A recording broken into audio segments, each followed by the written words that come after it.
This past week, our nation again commemorated 9/11 out of respect for all of the lives that were taken that day when we were attacked by terrorists who hate what our nation stands for.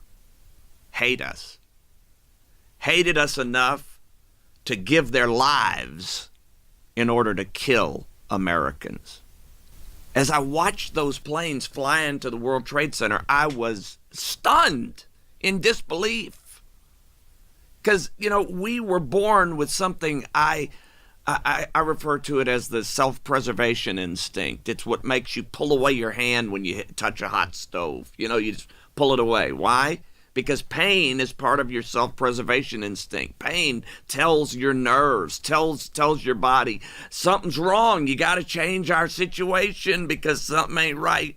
And so pain screams out at you to fix it. And so it goes against our nature to fly a plane into a big building with both eyes wide open, happy. Goes against our nature.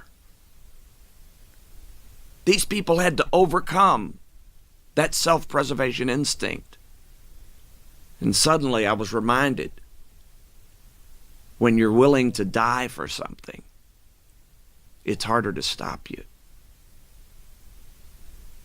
It was so much harder to predict that because we didn't anticipate somebody voluntarily just flying a plane into a building because it's not natural. But then I was reminded, the devil's never had an original idea in his life other than to rebel against God. That was an original one for him. But other than that, he's never had any original ideas. He copies God on everything. And the first one who gave their life for something they believed in and walked into it with both eyes open was our Savior, Jesus Christ. But 3 days later, I'm back. He rose from the grave. He conquered death. That's our Savior. He's the first one who did that. But you see, on 9/11, they thought they would break our will, break our spirit, destroy capitalism by tearing down these monuments to capitalism, destroy what America stands for. But instead, they unified us.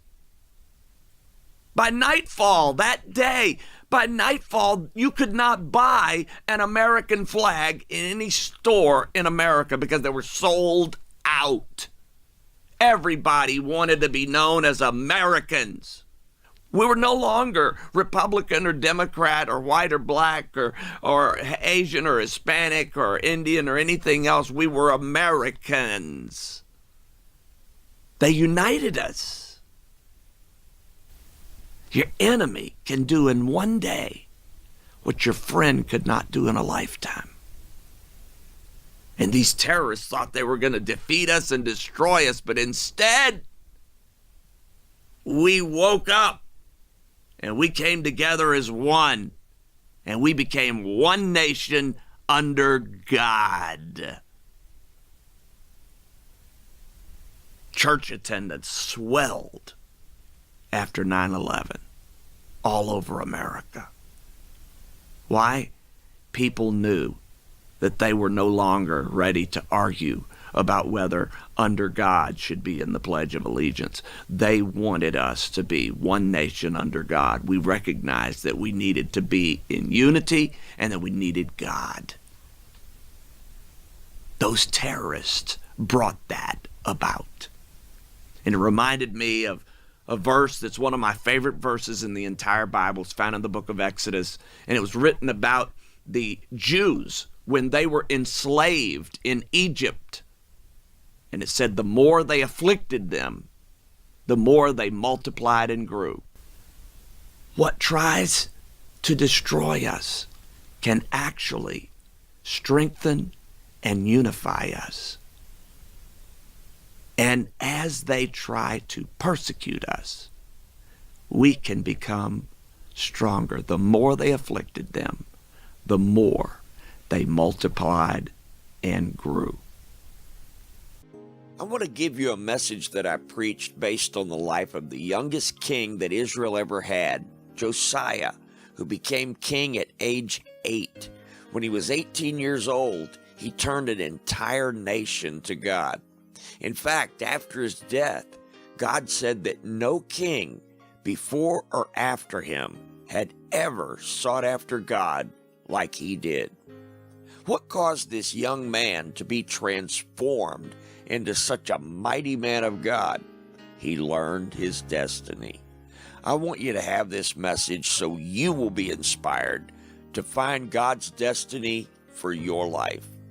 If you'd like to get this free audio CD or download it now as an MP3 file, just visit our website, markgorman.com. And on the home page, click the link for the free audio. And if you live in the New Orleans area, come visit us at Grace Christian Center in 2 locations. On Saturdays at 6 p.m., we have our North Shore service in Slidell at 3648 Pontchartrain Drive, that's Highway 11. And Sundays at 10:45 a.m., we meet at 1301 Metairie Road. For more information, visit our church website, gccnola.com. Thank you, and God bless you.